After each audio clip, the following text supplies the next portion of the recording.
perkenalkan dulu para narasumber kita di depan. Ada yang pertama itu Pak Syaiful Huda yang belum datang dari fraksi PKB. Ada Bang Andre Rosiadi dari Gerindra. Terus ada Sekretaris Jenderal Partai Gelora Ustadz Mahfud Siddiq. Terus ada dari PAN Pak Gus Pardigaus dan pengamat politik yang tak asing lagi buat kita, Kang Ujang Komarudin. Ya, untuk lebih memperdalam diskusi kita hari ini, siang ini, saya memberikan kesempatan dulu kepada partai pendatang baru tapi pemain lama. Kepada Ustadz Mahfud, silakan. Ini gak salah nih. Kalau pengantar berarti ada yang diantarnya kan? Baik, kayaknya saya udah lama nggak dipanggil Ustadz, di sini dipanggil Ustadz lagi, padahal udah beda partai.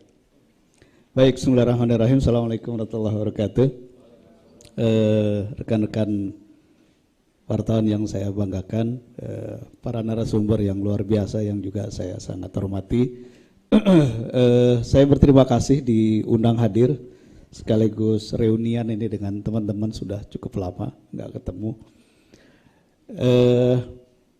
Sebenarnya Gelora sebagai partai baru tidak punya tiket untuk bicara soal pilpres ya, tetapi tentu saja sebagai salah satu kekuatan politik, bagaimana peran Gelora ya akan sangat ditentukan pada sejauh mana dia mampu membangun leverage-nya.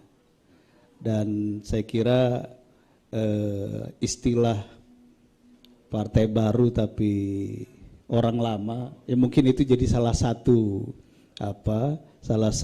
leverage Gelora. Sehingga kalau saya sering ngobrol sama Bang Andre misalnya, ya nggak usah ditafsirin macam-macam karena memang ya kawan lama dan ya banyak hal yang bisa didiskusikan, kira-kira begitu.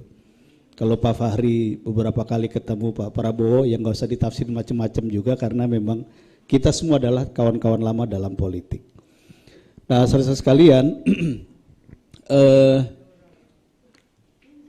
kalau kita lihat, ini pandangan saya ya, bahwa dari pemilu ke pemilu, khususnya dalam konteks pilpres, kita selalu menemukan fenomena bahwa 1 tahun atau bahkan 2 tahun sebelum pelaksanaan pemilu, itu memang kemudian terjadi dinamika politik elit yang semakin kuat dan bahkan cenderung memanas, tetapi kemudian juga memunculkan fragmentasi elit, termasuk fragmentasi unsur-unsur elit di dalam koalisi pemerintahan. Dan itu kan terjadi di menjelang 2019 dan juga terjadi di saat menjelang pemilu 2014. Jadi kalau hari-hari ini misalnya kita melihat ada fenomena dinamika elit yang mengarah kepada situasi makin memanas, lalu ada fragmentasi atau bahkan ada perpecahan elit di lingkaran koalisi pemerintahan, itu bukanlah hal yang baru. Ini fenomena berulang saja. Cuma memang yang saya tandai bahwa sepertinya situasi sekarang ini ya tensinya jauh lebih tinggi ketimbang periode sebelumnya, ketimbang masa-masa sebelum pemilu 2019 atau bahkan 2014. Nah, saya kira ini memang hal yang menarik untuk dicermati, bukan sekedar kita menganalisis kenapa kok situasinya menjadi semakin memanas, kenapa kok potensi friksinya semakin kuat, tetapi kita juga harus mulai memitigasi kira-kira implikasinya terhadap keseluruhan pemilu ini seperti apa. Karena saya kira satu hal yang penting dan ini menjadi pemikiran yang seringkali kami komunikasikan, kami diskusikan dengan beberapa tokoh termasuk pemimpin partai politik yang akan maju di Pilpres, bahwa kita punya tanggung jawab moral untuk memastikan Pilpres dan pemilu 2024 ini berjalan secara lebih damai dan tidak terulang lagi polarisasi di tingkat akar rumput dan bahkan tidak terulang lagi konflik elit yang merambat ya menjadi konflik horizontal karena nanti korbannya adalah masyarakat dan yang dirugikan adalah masyarakat. Pesan itu selalu berulang-ulang kami sampaikan, baik ketika kami ketemu Pak Presiden Jokowi atau ketemu dengan pimpinan partai politik, ya. Jadi itu yang memang kami sampaikan. Dan saya kira situasi kita di Pilpres 2024 ini sebagaimana kondisi global, kita ini sedang berada di persimpangan jalan. Nah, yang saya maksud di persimpangan jalan adalah bahwa ya di tingkat global ini sedang ada pergeseran dan perubahan tatanan global, perang eksistensi antar kekuatan superpower. Lalu di domestik kita juga sedang ada proses transisi kekuasaan, dan saya kira bagi beberapa partai politik dan pemimpinnya ini kan menjadi semacam the last battle-nya kan, ya. Dan tentu saja dalam situasi pemilu 2024 sebagai the last battle, segala cara dan sumber daya ini pasti akan dikerahkan untuk how to win the the competition. Nah, saudara-saudara sekalian, jadi situasi 2024 di mana kita secara politik ada di persimpangan jalan dan ini bertemu dengan arus perubahan di tataran global memang membuat kita harus lebih hati-hati di dalam mengelola situasi politik ini. Nah, saya kira yang menjadi pandangan lain dan ini pandangan subjektif saya dan teman-teman kami di Gelora, bahwa memang dibutuhkan arus moderasi politik, diperlukan arus moderasi situasi politik. Walaupun seringkali dalam konteks konflik kepentingan, ya harus mengukur bagaimana tingkat kesabaran para pihak ya. Apakah masing-masing mampu menahan diri, mampu menata situasi biar tidak terjadi ledakan yang dari hari ke hari semakin tinggi. Tetapi menurut saya tren publik, kepentingan publik, dan juga kepentingan kita bersama adalah bagaimana membangun arus moderasi ini. Makanya menurut saya siapa yang ada di tengah dan membangun kekuatan moderasi ini, ya menurut saya dialah yang akan mengambil keuntungan atau bahkan memenangkan pertarungan dalam pemilu 2024 ini. Ya. Jadi ini terus terang saya bicara begini karena saya dekat dengan akar rumput pemilih Muslim begitu ya. Betul-betul di akar rumput itu suasana yang terbangun sekarang dalam perbincangan mereka. Itu sudah suasana kayak apa ya? Jadi pemilu ini orang lain gitu ya, tapi suasana itu seperti suasana mau jihad aja begitu. Ini di satu sisi ya, di satu sisi ada suasana semacam itu. Dan hari demi hari bumbunya ini makin banyak. Bumbunya makin banyak. Bahkan sekarang ada bumbu kita orang yang terus terzalimi. Dan melawan kezaliman itu adalah satu perjuangan yang bla bla bla, kira-kira begitu. Jadi ada situasi yang semakin memanas. Tapi di sisi yang lain juga sangat mungkin mengalami situasi yang sama. Nah, kira-kira kalau dua sisi ini benturannya semakin kuat karena masing-masing harus bertahan memenangkan situasi ini, ya, maka saya kira kita membutuhkan satu arus di tengah yang kuat, yang kemudian arus ini adalah arus yang memoderasi situasi. Arus yang membuat orang melihat bahwa oh ada harapan, oh ada janji atau ada kemungkinan kita menyelesaikan semua proses ini dengan damai, dengan baik. Nah, saya kira itu saya tidak akan masuk ke soal utak-atik capres dan pilpresnya karena ini wilayah senior-senior saya ini yang di sebelah kiri. Tetapi kira-kira gambaran yang bisa kami sampaikan atau saya sampaikan seperti itu. Kita memerlukan moderasi dalam situasi politik yang semakin memanas karena pemilu 2024 kita ada di persimpangan jalan sebagaimana dunia juga sedang berada di persimpangan jalan. Salah-salah kita menata ini maka kita akan masuk dalam pusaran perubahan global yang kita nggak tahu. Apalagi kalau kemudian kekuatan-kekuatan global yang sedang bertarung eksistensi supremasinya ini kemudian cawe-cawe, ya. Kekuatan domestik cawe-cawe saja ini sudah bisa bikin riuh kan, apalagi kalau kekuatan global ini, ya harga itu akan jauh lebih mahal kita bayar ketimbang target kontestasi yang bisa kita dapatkan. Saya kira itu sebagai pengantar awal. Terima kasih. Assalamualaikum warahmatullahi wabarakatuh. Ya, kita beranjak ke narasumber yang kedua, yaitu dari PAN, Pak Gus Pardegaus. Gimana pandangan PAN soal kemesraan elit dan otak-atik Pilpres ini? Dan gimana posisi PAN? Karena PAN sampai saat ini belum menentukan posisinya. Terima kasih.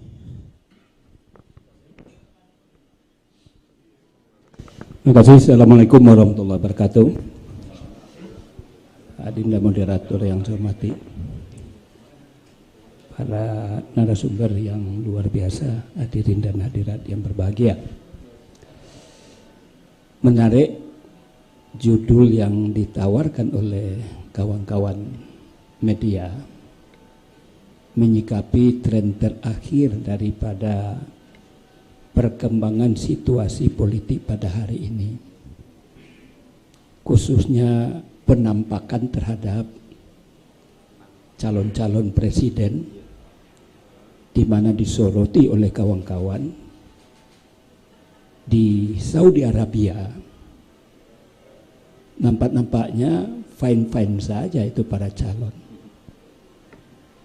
Artinya judul itu ditangkap ini adalah merupakan kemesraan. Muncullah judul bahwa rupa-rupanya para calon-calon ini mesra-mesra saja. Jauh berbeda apa yang dikatakan oleh Pak Sekjen kita tadi, antara di grassroots dengan di elit. Artinya ini adalah perlu juga ditangkap oleh grassroots, bahwa apa yang disampaikan oleh Sekjen kita tadi ini adalah bagian daripada pembelajaran. Jangan akibat daripada kontestasi 5 tahunan kita terpecah-pecah, terjadi polarisasi sebagaimana masa-masa yang kita lihat belakangan ini. Khasanah ini menurut hemat saya perlu kita bangun dan perlu kita kondisikan, bahwa persoalan pilpres, persoalan pemilu itu adalah sesuatu yang bersifat rutin yang harus kita tumbuh kembangkan, dan jangan terjadi sesuatu apalagi perpecahan. Kita tidak berharap adanya polarisasi sebagaimana pada tahun 2019.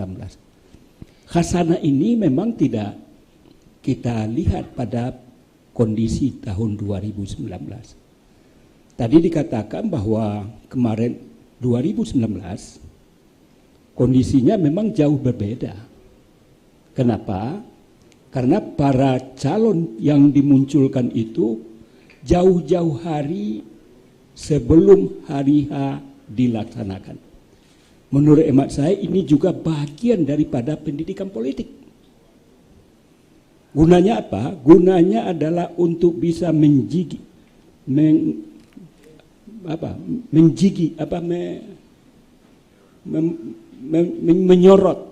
menjigi apa? Jigi ya, betul ya? Jigi, menjigi. Menyorot, mengkuliti. Kapan perlu mengkuliti?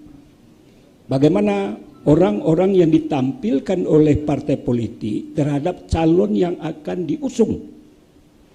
Silakanlah media untuk secara objektif, tapi mampukah media untuk menguliti, untuk mencari sosok yang betul-betul merupakan harapan dan keinginan masyarakat, bangsa dan negara untuk melakukan perubahan ke arah yang lebih baik. Oleh karena itu, ini juga adalah merupakan khasanah juga, bahwa antara Anies, Ganjar, juga Pak Prabowo juga mengatakan bahwa kalimat-kalimat yang beliau sampaikan sangat-sangat luar biasa. Artinya bahwa kita ini adalah satu keluarga besar. Hal ini harus dilakukan secara terus-menerus oleh para pemimpin bangsa, oleh para politisi, oleh para elit, supaya apa yang disampaikan oleh Pak Sekjen kita tadi, masyarakat kelas bawah, masyarakat yang di grassroots bisa memahami bahwa kondisi apa yang sebetulnya terjadi di tingkat pusat itu tidaklah seperti apa yang digambarkan. Memang kalau kita lihat WA ini memang ini juga sesuatu yang perlu juga kita netralisasi.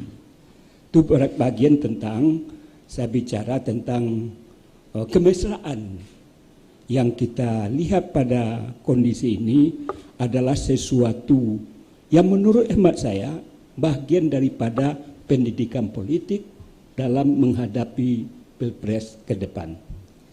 Kemudian bagaimana pula tentang mengotak-atik pilpres.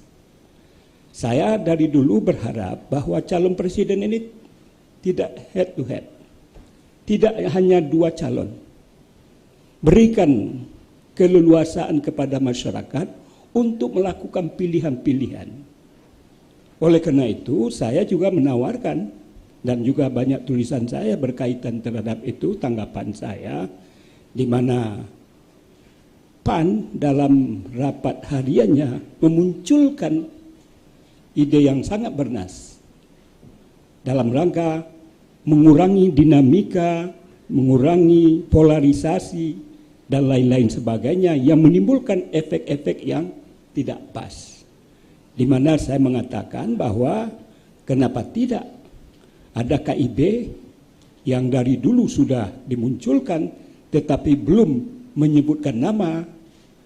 Pada tataran ketika DPP melakukan rapat harian, ada celetukan yang disampaikan oleh kawan-kawan kami yang menyampaikan bahwa kenapa tidak kita munculkan Airlangga berpasangan dengan Pak Zulhas. Ini juga adalah bahagian dalam rangka menyambut kegelisahan, kekhawatiran masyarakat terhadap agar jangan sampai terjadi polarisasi pada masa tahun 2019 itu. Dan kita tetap juga berharap bagaimana Gerindra bersama PKB yang juga merupakan koalisi yang sudah juga dibangun.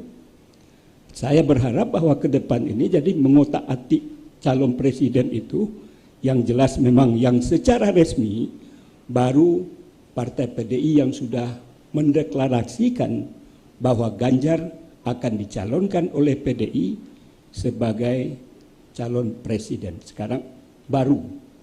Tetapi sampai detik ini kita belum mendapatkan informasi siapa wakil daripada Pak Ganjar ini.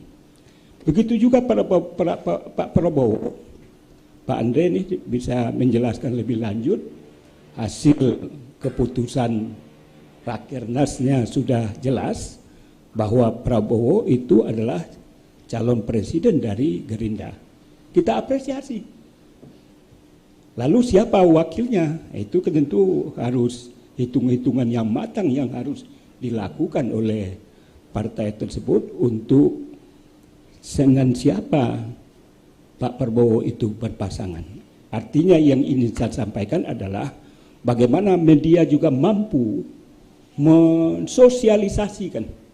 Jangan hanya berkotak kepada dua atau tiga, tetapi menurut hemat saya perlu diberikan pencerahan kepada masyarakat bahwa calon makin banyak makin bagus. Makanya kami dari fraksi Partai Amanat Nasional ketika dilakukan revisi undang-undang kepemiluan dan juga desakan daripada partai-partai lain agar presiden threshold itu 0%, ada yang mengatakan 5%, itu dimaksudkan adalah dalam rangka membuka ruang kepada partai politik, kepada masyarakat untuk bagaimana calon itu tidak hanya tertumpu kepada dua kandidat atau tiga, tetapi berikan keluasaan kepada masyarakat untuk melakukan pilihan-pilihannya. Dan tren hari ini saya lihat sangat luar biasa bahwa calon-calon itu sudah muncul jauh-jauh hari sebelum pelaksanaan. Ini bahagian yang perlu juga kita pelihara, kita jaga, dan bagaimana media mampu untuk membangun demokrasi ke arah yang lebih baik. Kita berharap jangan bahwa demokrasi itu makin lama makin kurang elok, makin tidak menampakkan sesuatu yang bernilai positif dan lain-lain sebagainya. Itulah harapan dari kami, dari fraksi Partai Amanat Nasional, sehingga saya pernah juga mengkonsultasikan kepada Bang Jul berita saya berkaitan tentang bagaimana, dan respon dari Golkar pun juga demikian. Ini bagian dari yang saya lihat dari media kurang saya lihat kurang ada respon. Ini juga bagian untuk memberikan pencerahan kepada masyarakat agar ke depan bahwa calon-calon itu perlu kita munculkan dari berbagai partai politik, begitu juga kepada calon-calon yang di luar dari itu. Malah apa yang dikatakan oleh Fahri Hamzah ketika saya juga sama-sama narasumber, hasil survei, media jangan terpaku dengan survei-survei itu. Sekarang kan maaf saja, lembaga survei kan sedang bermasalah, kan sangat tahu bagaimana kondisinya sekarang. Dan juga kita juga harus membangun juga demokrasi itu, jangan berkutat kepada hasil survei. Beliau mengeluh, Fahri Hamzah itu, saya sudah sejak tahun 98 sampai detik ini tiada hari tanpa berita saya. Kok survei saya nggak ada sama sekali? Ada apa? Ini juga bagian pertanyaan yang diajukan yang perlu juga disikapi oleh media. Artinya menurut hemat saya, kita tidak hanya tertumpu kepada satu persoalan, bagaimana pencerahan ini perlu kita lakukan ke berbagai hal. Gunanya apa? Gunanya mencari bibit-bibit yang berkualitas, tidak tertumpu kepada satu person dan lain sebagainya. Barangkali sekedar pancingan terhadap apa yang disampaikan ini kepada saya, mudah-mudahan bisa kita kembangkan dalam bentuk diskusi, dan mudah-mudahan pertemuan kita ini bermanfaat dan menjadi ibadah bagi kita bersama. Mohon maaf atas segala kekurangan kealpaan. Assalamualaikum warahmatullahi wabarakatuh. Waalaikumsalam. Kasih aplaus buat Pak Agus Pardi. Kita menarik yang disampaikan oleh Pak Agus Pardi, tapi kita mendalami lagi dengan narasumber berikutnya dari fraksi Gerindra, Bang Andre. Tema besar kita ini kan soal kemesraan. Kemesraan ini antara elit juga ditunjukkan oleh Pak Prabowo dan Jokowi, dan itu menimbulkan saling sindir antara PDIP dan Gerindra. Apa sih pengaruh kemesraan Jokowi dan Prabowo ini buat Prabowo sendiri di Pilpres? Dan gimana sikap Prabowo sebagai representasi Bang Andre untuk menentukan cawapres? Kan udah ada berapa cawapres Pak Andre nama, termasuk Caimin, Gus Imin, terus Pak Erick Thohir dan neneknya. Dipersilakan, Bang. Baik, terima kasih. Bismillahirrahmanirrahim. Bismillahirrahmanirrahim. Tuh.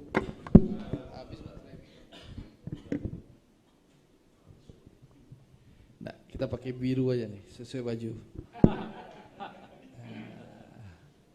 Jadi kalau teman-teman lihat ini insya Allah koalisi yang akan mengantarkan Pak Prabowo jadi presiden tahun 2024. Itu dulu permulaannya.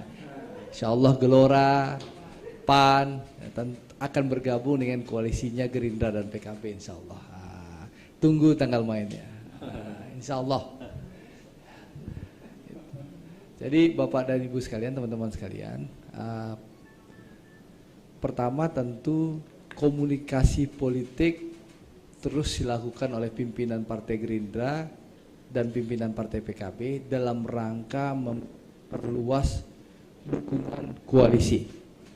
Pak Prabowo dan Gus Muhaimin sepakat bahwa koalisi kebangkitan Indonesia Raya ini harus diperluas. Kita harus bisa menambah dukungan dari partai-partai yang lain. Nah, insya Allah bulan Juli ini akan ada berbagai partai akan mendeklarasikan diri mendukung Pak Prabowo dan bergabung dalam koalisi kebangkitan Indonesia Raya. Nah, insya Allah Tunggu, Juli ini ada. Nah, lalu yang kedua, sambil menunggu koalisi ini bertambah, tentu kami di Gerindra sendiri terus bekerja keras untuk menambah basis dukungan terhadap Pak Prabowo. Dan alhamdulillah kami melihat berbagai survei yang ada, alhamdulillah sejak bulan April Pak Prabowo konsisten di nomor 1.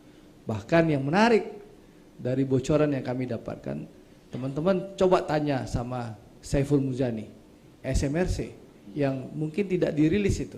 Survei 16-20 Juni SMRC itu, ya, calon presiden yang unggul itu namanya Prabowo Subianto, unggul 4,3% dari surveinya Mas Ganjar.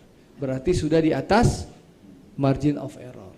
Ya, alhamdulillah itu menunjukkan bahwa kerja politik yang dilakukan oleh kita semua itu menunjukkan hasil, bahwa Koalisi Kebangkitan Indonesia Raya yang begitu solid ini mampu menunjukkan bahwa Pak Prabowo terus unggul, dan ini patut disyukuri. Nah, pertanyaannya, cawapres Pak Prabowo siapa? Nih, sampai hari ini saya ingin menyampaikan bahwa cawapres Pak Prabowo, figur ataupun kandidat terkuatnya ya Gus Muhaimin. Itu faktanya, bahwa kandidat terkuat cawapres Pak Prabowo itu adalah Gus Muhaimin. Ya. Intinya apa? Intinya Gus Muhaimin adalah pemegang kunci Inggris cawapresnya Pak Prabowo.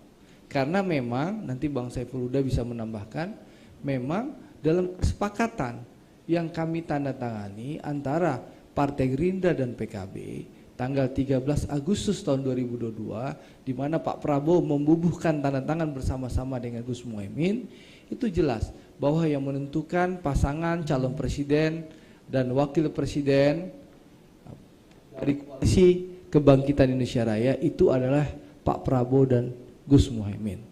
Nah, tapi tentu beliau berdua, Pak Prabowo dan Gus Muhaimin terus melakukan komunikasi dengan berbagai pihak. Nah, teman-teman PKB komunikasi dengan berbagai partai politik diinformasikan ke kami. Kami Gerindra juga komunikasi dengan berbagai partai politik, kami laporkan juga ke PKB. Ya, itu yang kita lakukan. Dan alhamdulillah, insya Allah Juli ini akan bertambah koalisinya.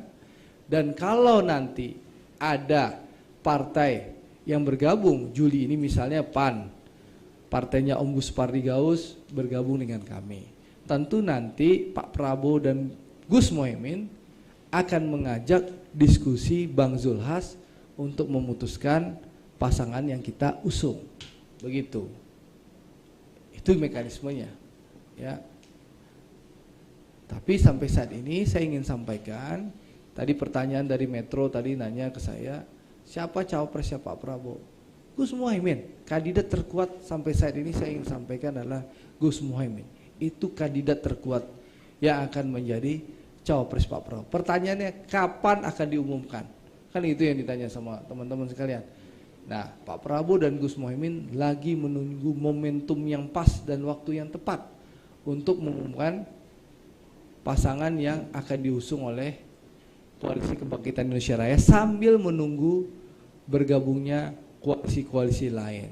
Nah, tapi intinya apa? Tadi disampaikan Ustadz Mahfud tadi, ya, Pak Siddiq, bahwa Indonesia butuh politik jalan tengah. Om Gus Pardi sudah menyampaikan bahwa jangan lagi ada polarisasi. Nah, ini harus kita garis bawahi. Disitulah figur Pak Prabowo Subianto adalah pilihan yang paling tepat memimpin Indonesia di 2024-2029. Kenapa saya bilang pilihan yang tepat? Karena Pak Prabowo bersama Pak Jokowi, ya, rela dicaci dan dimaki bersama-sama demi melakukan rekonsiliasi politik di 2019 yang menghasilkan persatuan Indonesia. Persatuan Indonesia yang begitu kuat inilah modal dari pemerintahan Pak Jokowi 2019-2024 menghadapi pandemi COVID-19 dengan persatuan Indonesia, ya, kita bisa menghadapi pandemi COVID-19 yang menghantam seluruh dunia. Indonesia adalah salah satu negara yang terbaik dalam menghadapi pandemi COVID-19. Kenapa itu bisa dilakukan oleh pemerintah? Karena adanya persatuan. Lalu kita tahu semua, seluruh dunia saat ini menghadapi krisis, ya, krisis melanda dunia. Mulai krisis ekonomi, krisis pangan, krisis energi, bahkan ketidakpastian perang Rusia dan Ukraina. Bukan hanya perang Rusia dan Ukraina. Perang Rusia dan Ukraina itu berdampak sama Indonesia. Padahal jauh. Tapi di depan mata ada ancaman perang yang lain. China dan Taiwan, Korea Utara, Korea Selatan. Ketegangan ada. Untuk itulah kita butuh pemimpin yang bisa mempersatukan. Kepemimpinan yang bisa mempersatukan, pemimpin yang kuat, yang mampu melanjutkan kepemimpinan Pak Jokowi dan mampu menghadapi badai krisis di 2024-2029. Jawabannya hanya Prabowo Subianto. Ya. Jawabannya Pak Prabowo Subianto. Kita butuh pemimpin yang bisa mempersatukan, pemimpin yang bisa menghindari polarisasi, pemimpin yang teruji bersama-sama Pak Jokowi menghadapi pandemi, pemimpin yang teruji bersama-sama Pak Jokowi menghadapi krisis. Ya. Dan jelas Pak Prabowo adalah satu-satunya calon presiden yang tegas berulang-ulang kali menyampaikan bahwa beliau akan pemerintahan Pak Prabowo 2024-2029 adalah pemerintahan yang merupakan keberlanjutan pemerintahan Pak Jokowi. Ya. Jadi itu yang ingin saya sampaikan sebagai pengantar. Ya. Diskusi kita. Terima kasih. Wassalamualaikum warahmatullahi wabarakatuh. Waalaikumsalam warahmatullahi wabarakatuh. Terima kasih Bang Andre. Selanjutnya ke Pak Saiful Huda, terkait dengan tema besar kita, kemesraan elit dan otak-atik Pilpres. Salah satu ada pertanyaan buat Pak Saiful Huda itu, gimana sih perkembangan dari pertemuan PKB dan PDIP kemarin itu, dan gimana tanggapannya soal kemesraan elit yang menimbulkan polemik antara beberapa partai yang tadi udah moderator singgung sebelumnya. Terima kasih. Makasih Mas Rahmat. Ya, Assalamualaikum warahmatullahi wabarakatuh. Kang Mahfud Siddiq, Sekjen Gelora, Pak Gus Pardi, fraksi PAN, Bro Andre dan Kang Ujang. Kira-kira ilustrasinya begini, semua elit boleh mesra, tapi kemesraannya tidak boleh mengorbankan kesehatan demokrasi 2024. Nah, kira-kira begitu. Nah, supaya kesehatan demokrasi tidak ternodai 2024, menurut saya ada beberapa koridor kemesraan dan otak-atik ini harus ditempatkan. Koridor yang pertama, tadi sebenarnya sudah dimulai oleh Pak Gus Pardi bahwa pemilu 2024 kita mulai dari titik kilometer 0, tidak diikuti oleh incumbent, artinya sebanyak-banyaknya calon kita dorong supaya menjadi pilihan rakyat. Apa yang disampaikan oleh Kang Mahfud Siddiq tadi sebenarnya betul, bahwa salah satu untuk menjaga moderasi politik kita ke depan adalah minimal 3 pasangan. Kalau bisa lebih bagus. Itu pula lah yang menjadi niatan 11 bulan yang lalu PKB koalisi dengan Gerindra. PKB tidak bisa maju sendiri dengan presiden threshold 20%, Gerindra juga sama, tidak bisa maju sendiri karena belum sampai 20% presiden threshold. Semangatnya adalah bikin poros supaya minimal 3 pasangan berlayar dalam Pilpres 2024. Bagi kami, bagi Bro Andre sama PKB, ini koalisi pertama kali. Kami belum pernah koalisi dengan Gerindra, dan Gerindra juga belum pernah koalisi dengan PKB.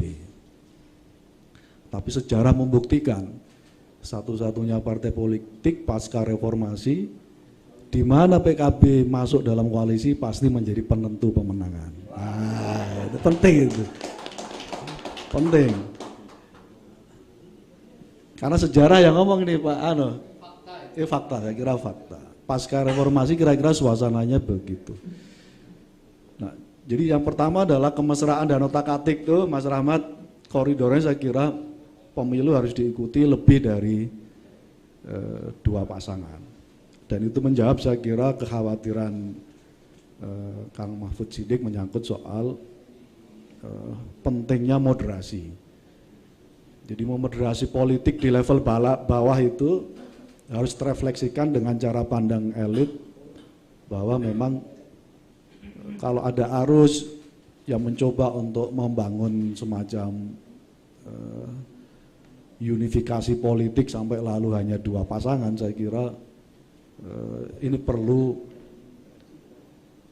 kita jaga bersama supaya peristiwa 2019 tidak terjadi lagi. Oh, itu berisiko jangka panjang karena putaran Pilpres harus 2 kali, nggak masalah. Kalau itu bagian yang harus kita lakukan dalam rangka tidak terjadi polarisasi, itu yang harus kita tangguk bersama-sama.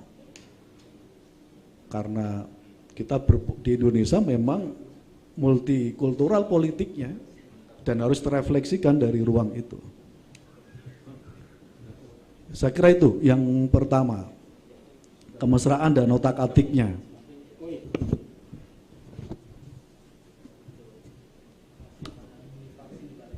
Oh, siap Pak.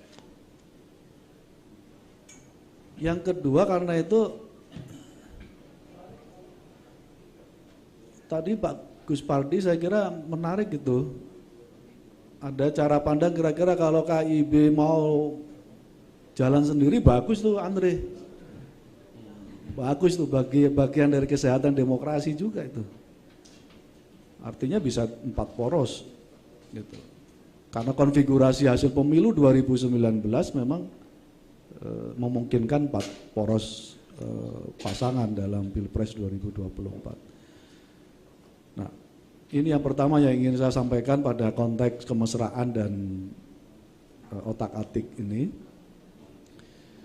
Kemudian yang kedua, saya setuju ajakan dari Kang Mahfud Siddiq menyangkut soal kita perlu diskusi lebih mendalam menyangkut soal berbagai sesuatu yang sifatnya substantif bagi masa depan kesehatan demokrasi kita tahun 2024. Tahapan KPU sudah berjalan, penetapan DPT sudah dilakukan, apakah bermasalah atau tidak, karena ada kenaikan yang cukup signifikan, hampir mencapai 2,7 juta jumlah pemilih kita.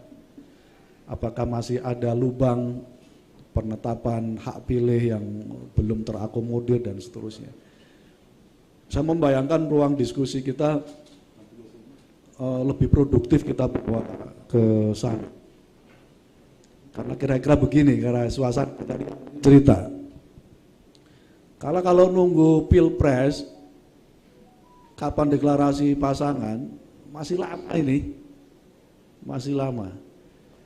Kami sendiri sebenarnya sejak dari awal membayangkan PDIP dengan perangkat yang sudah ada, dengan properti politik yang dimiliki, golden ticket yang sudah ada di PDIP. Bayangan kita Juni kemarin sudah dideklarasikan wapresnya.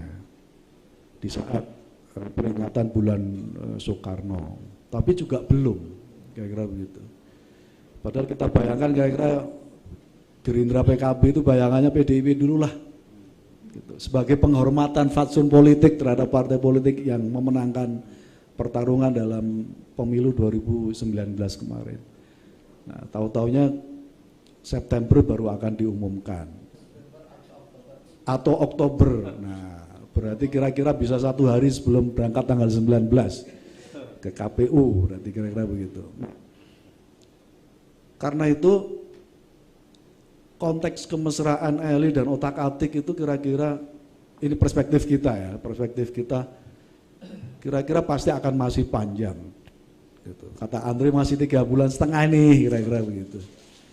Nah, karena itu kita isi saja ruang ini 2,5 bulan ini untuk tema-tema yang substantif sebagaimana tahapan dalam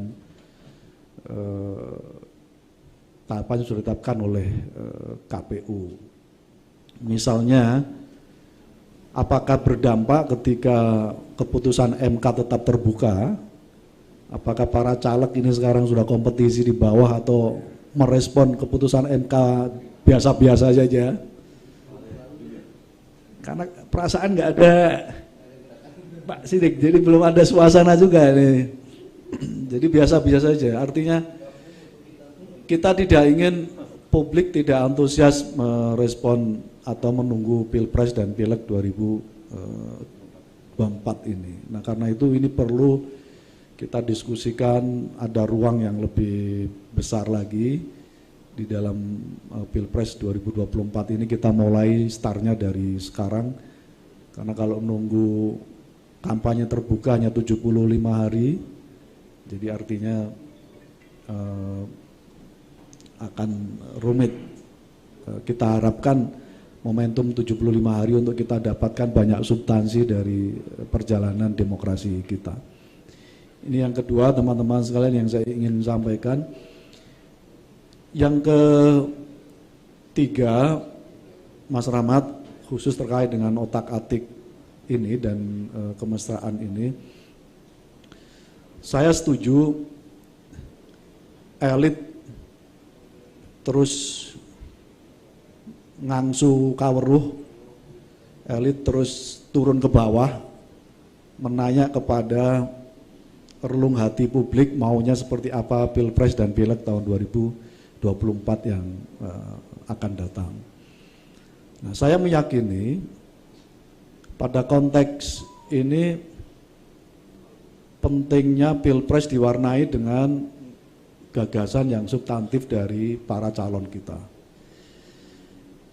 Gus Imin sendiri, ya kalau ditanya apakah sudah punya janji kerja politik, sudah ada. Apa yang sedang akan diperjuangkan sudah kita launching berkali-kali. Nah, tapi sayangnya kalah arus dengan isu pemasangan dan seterusnya ini. Padahal menurut saya ini substansi yang berikutnya. Nah, karena itu kita setuju, kita dorong supaya Pilpres ini diwarnai dengan berbagai substansi. Orang memilih Pak Prabowo karena Pak Prabowo punya program yang jelas dengan Gus Imin. Orang memilih Ganjar karena mungkin Ganjar jelas punya program. Orang memilih Anies juga karena memilih punya gagasan dan program. Orang memilih Pak Erlangga Hartarto juga punya program dan gagasan yang jelas bagi masa depan Indonesia. Ini saya kira beberapa substansi yang menjadi penting ke depan supaya diferensiasi perbedaan itu menjadi sangat kuat dan publik tahu konsekuensi memilih itu karena memang menghendaki perubahan yang diusung oleh sosok-sosok itu. Yang terakhir, ini kalkulasi dan otak-atik pada kepentingan yang sangat praktis, Mas Rahmat. Saya ingin mencontohkan koalisi kami di Gerindra dan PKB.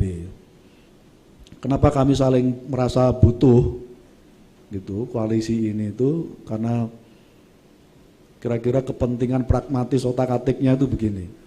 Selain tadi itu, selain kita belum pernah ketemu, belum pernah koalisi itu. 2 kali Pak Prabowo maju dalam Pilpres, ada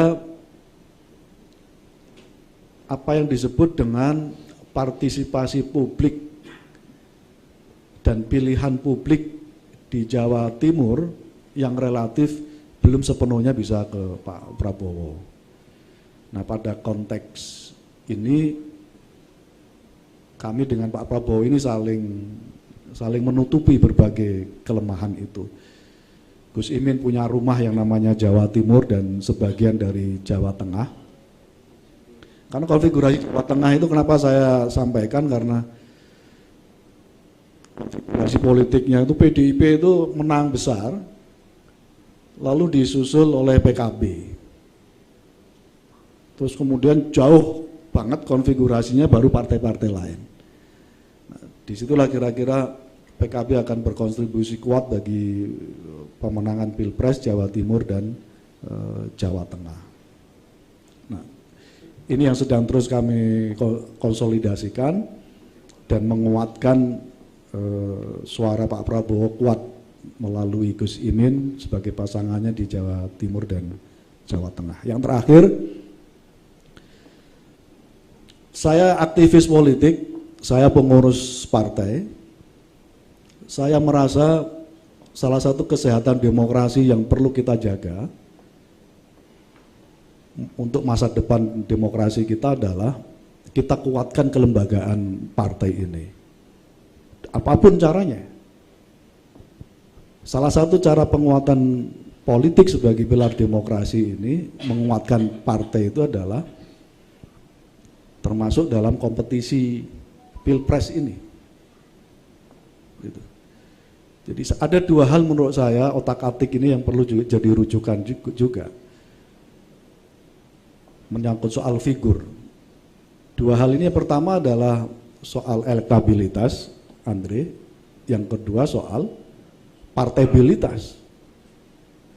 Karena orang tidak cukup punya elektabilitas tinggi tapi tidak didukung oleh partai politik. Nah, seringkali kita tidak jujur secara terbuka menyampaikan bahwa betapa pentingnya partaibilitas ini. Partaibilitas ini, saya menyebutnya partaibilitas ini sebagai bagian dari komponen keunggulan kooperatif dari demokrasi kita di masa-masa yang akan datang. Kita tidak boleh lagi menghadapi situasi bagaimana dalam sistem demokrasi 5 tahunan ini ada para pihak yang melemahkan fungsi dan peran partai politik. Karena itu kita apresiasi ini, misalnya Kang Mahfud Siddiq membuat partai dari nol lagi, dari partai besutan awalnya, sekarang membuat partai politik baru yang namanya Gelora. Itulah demokrasi. Itulah bagian kalau orang ingin terlibat demokrasi ya harus terlibat proses dari nol, membangun partai politik, berkeringat, membangun partai politik. Dan kesehatan demokrasi kita perlu kita jaga melalui pilar partai politik ini. Otak-atiknya saya kira harus sampai merefleksikan sampai sejauh itu. Menyangkut soal elektabilitas ya, tapi partaibilitas juga iya. Karena ini bagian dari menjaga demokrasi kita. Terima kasih, atur nuhun. Assalamualaikum warahmatullahi wabarakatuh. Waalaikumsalam warahmatullahi wabarakatuh. Ya, selanjutnya kepada pemateri kita yang terakhir, Kang Ujang. Kang Ujang, ini sesuai dengan tema besar kita itu kemesraan elit dan otak-atik Pilpres. Sampai saat ini, para baca pres ini belum menentukan cawapresnya, ketiga-tiganya. Apakah ini bagian dari satu ketakutan ada pembajakan atau saling sandra? Misalkan kita ambil contoh yang kemarin pas Anies mewacanakan Hovifah, langsung ada sedikit trouble di Jawa Timur. Terus misalkan kita bilang Pak Prabowo dan Gus Muhaimin yang notabene-nya NU, PDIP sama Anies Baswedan juga merekomendasikan agar cawapresnya juga dari kalangan NU. Nah, ini kan bisa dibilang saling bajak. Ya, bajak kekuatannya. Bagaimana pandangan Kang Ujang soal hal itu? Terima kasih. Baik, terima kasih Bang Rahman. Assalamualaikum warahmatullahi wabarakatuh. Rabbi syrahli sadri wa yassirli amri wahlul 'uqdatam min lisani yafqahu qawli. Senior narasumber yang hebat dan keren, Bang Mahfud Siddiq, Bang Andre dan Bang Saiful Huda. Ini senior dan guru-guru saya ya. Mungkin saya yang paling muda. Dan teman-teman jurnalis yang saya hormati, saya akan banggakan. Kalau kita bicara soal tadi bajak-membajak dulu katanya. Kenapa formula koalisi yang hari ini katakanlah koalisinya sudah ada, artinya Gerindra dengan PKB, PDIP dengan P3, Hanura dan Perindo katakanlah. Lalu juga ada di sana Demokrat, Nasdem dan PKS. Kenapa sampai hari ini tadi kata Bang Rahmat belum menentukan siapa bakal calon wakil presidennya? Kalau saya melihatnya ada beberapa faktor. Apakah tadi saling sandra? Kalau saya melihatnya unsur rasionalitas sedang dibangun oleh partai politik. Artinya menjadikan cawapres itu secepat mungkin gitu ya. Itu juga menjadi persoalan. Kenapa? Karena ada ukuran, ada standar, ada parameter atau ada rasionalitas dalam konteks menentukan bakal cawapres itu.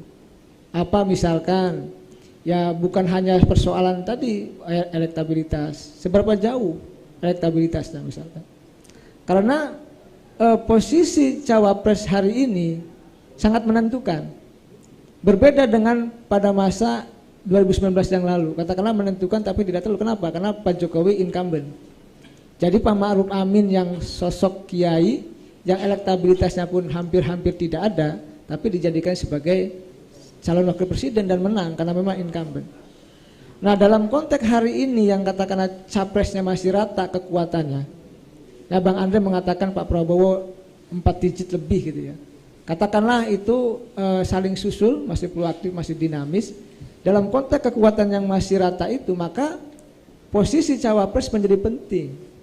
Jadi figur atau tokoh cawapres itu menjadi menentukan. Misalkan tadi kata Bang Saiful Huda, katakanlah PKB, Cak Imin menentukan di mana Jawa Timur dan Jawa Tengah. Maka rasionalitas itu muncul. Maka sama PDIP dan P3 pun akan sama, akan membangun konstruksi cara berpikir yang rasional bahwa cawapresnya yang pasti akan unggul.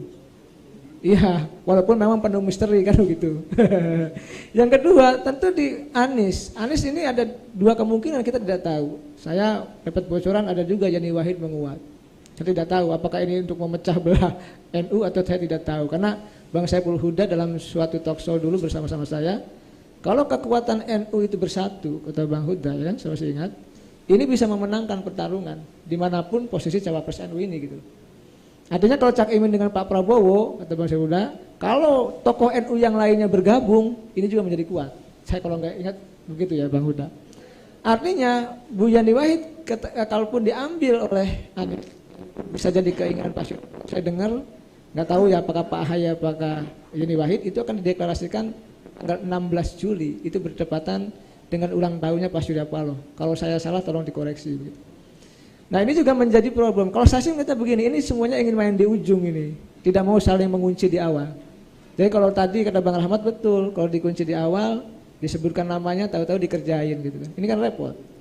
Iya ini persoalan. Di negara dunia berkembang seperti kita, instrumen hukum masih memainkan perannya untuk bisa, mohon maaf, mengintervensi politik. Ada 3 ya kalau kita bangun demokrasi. Tadi Bang Huda saya sepakat, Bang Andre dan Bang Mahfud Siddiq. Saya begini, pemilu 2004 itu kita bangun konstruksi pemilu yang berkualitas.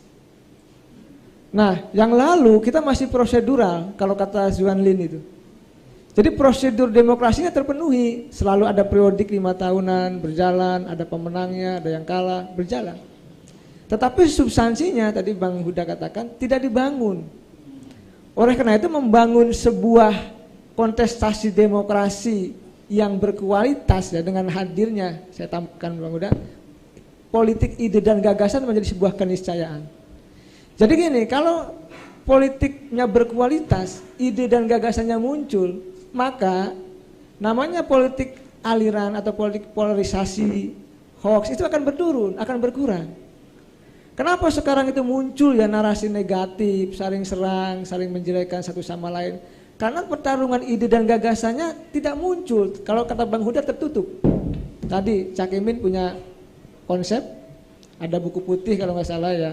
Tapi tertutup oleh, mohon maaf, narasi-narasi negatif yang memang dikembangkan yang ada saat ini. Ini menjadi problem.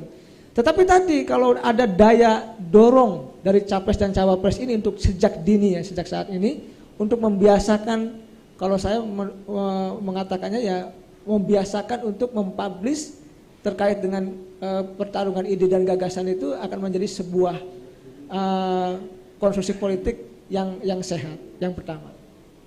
Yang kedua saya punya catatan. Tadi saya iseng-iseng diundang sama Lemhanas ngajar apa? Angkatan ke-65.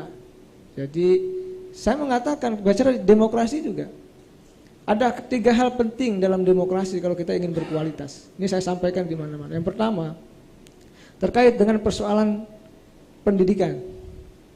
Jadi kalau pendidikan masyarakat, nah beliau ketua Komisi 10, tahu persis. Jadi kalau kita bicara pendidikan kita, kalau kita ikut data di BPS, tolong saya koreksi kalau salah, itu rata-rata pendidikan kita masih SMP. Betul beliau katakan. Jadi problem, ya 87%.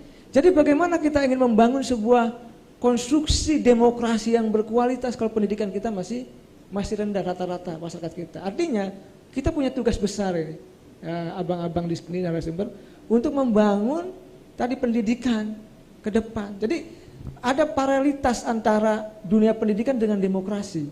Yang pertama. Yang kedua, ini persoalan ekonomi. Jadi kalau masyarakatnya masih miskin, kalau saya katakan gitulah umumnya. Jadi bagaimana kita ingin berdemokrasi dengan baik kalau masyarakatnya masih miskin? Mohon maaf. Jadi intinya, ini jagoan-jagoan semua nih, Bang Huda, Bang Andre, Bang Mahfud Siddiq. Beliau adalah anggota DPR yang tentu tadi ya punya kekuatan hebat di konstituen dan memenangkan pertarungan. Saya tahu persis. Agak berat memang dalam konteks politik kita hari ini, saya katakan ya. Kalau di daerah, saya nggak tahu kalau di dapilnya Bang Andre, Bang Mahfud Siddiq, dan Bang Huda. Saya banyak meneliti di banyak daerah terkait dengan persoalan money politik. Nggak apa-apa, kalau abang-abang nggak mengakui nggak ada ya nggak apa-apa kan itu. Tapi saya menemukan, saya meneliti bahkan langsung gitu, meneliti langsung, dan saya langsung turun juga mewawancara gitu, bahwa ya tadi kalau masyarakat itu masih miskin, masih butuh uang, walaupun sedikit, tentu ini berdampak dalam konteks politik. Jadi kalau masyarakat ya tadi ya masyarakat yang miskin masih bisa diarahkan, masih bisa dimobilisasi untuk kepentingan politik. Apakah itu boleh? Apakah tidak boleh? Ya itu sah-sah saja dari konteks tertentu. Tetapi saya katakan pendapatan masyarakat atau masyarakatnya yang katakanlah yang kelas menengah yang cenderung kaya, itu akan lebih demokratis dalam konteks memandang pemilu. Kalau masih miskin, masih butuh sesuatu, maka mohon maaf kita tidak akan bisa membangun demokrasi yang sehat kalau masyarakat yang masih miskin. Katakanlah masih butuh uang untuk dalam konteks pemilu itu. Yang ketiga, itu persoalan penegakan hukum, Bapak Ibu. Di kita ini ingin membangun demokrasi yang sehat katanya, yang bermartabat, yang kuat. Tapi hukumnya dimainkan, kan problem. Nggak ada, saya tahu persis kalau kita baca dan kita sama-sama tahu, perangkat hukum, institusi hukum, penegak hukum dimainkan untuk kepentingan politik. Ini sangat telanjang, mohon maaf. Dan diakui atau tidak. Oleh karena itu kalau hukumnya masih tidak adil, masih tebang pilih, masih intervensi, demokrasinya tidak akan pernah sehat. Oleh karena itu tadi saya kembali, demokrasi yang kuat, yang sehat, yang bermartabat, yang berkualitas harus diiringi dengan 3 variabel atau indikator ini. Pendidikan masyarakat yang harus didorong agar meningkat, ekonomi juga tadi masyarakat yang miskin harus ditingkatkan agar sejahtera, dan hukum juga tidak tebang pilih. Jadi dari 3 indikator ini aja kalau saya bedah gitu ya, maka wajar dong kalau demokrasi kita masih prosedural, kalau kata Zuan Lin itu. Jadi belum betul-betul substantif. Dan saya sepakat ya, dari saya amati gitu, politisi kita, semuanya, senior-senior yang ada di sini, itu sudah mulai membangun narasi kebaikan gitu. Bang Andri ini dulu, waduh agak keras, tapi sekarang itu luar biasa di tengah, iya, betul. Iya, artinya Bang Huda, Bang Gaus, Bang Mahfud Sidi, saya merasakan adem gitu bicaranya gitu. Artinya saya melihat bahwa 2024 ini masih bisa kita dorong untuk bisa membangun pemilu yang berkualitas. Soal nanti kemesraannya seperti apa, ya tentu tadi masih panjang, dan selama janur kuning belum melengkung, semua masih mungkin dan masih bisa berubah. Yang terakhir saya ingin katakan, utak-atik ya, tentu menarik ya, karena gini, konstruksi koalisi kita ini, mohon maaf kalau saya boleh, kalau salah tolong saya dikoreksi, sedikit atau tidak berbasis pada ideologis. Ini mohon maaf kalau saya. Kalau berbasis ideologis biasanya dia lebih permanen dan lebih lama berkoalisi itu. Jadi basisnya ideologis. Saya selalu dibantah oleh PDIP katanya. Wah, Kang Ujang katanya, apa nama kami ideologis. Koalisi kami bangun secara ideologis katanya. Tetap saja pragmatis kok saya bilang. Kalau ideologis puan dong, kan gitu. Kira-kira gitu. Tetap saja masih pragmatis juga, cari yang kira-kira elektabilitasnya masih tinggi juga antara Puan dengan Ganjar, kan begitu.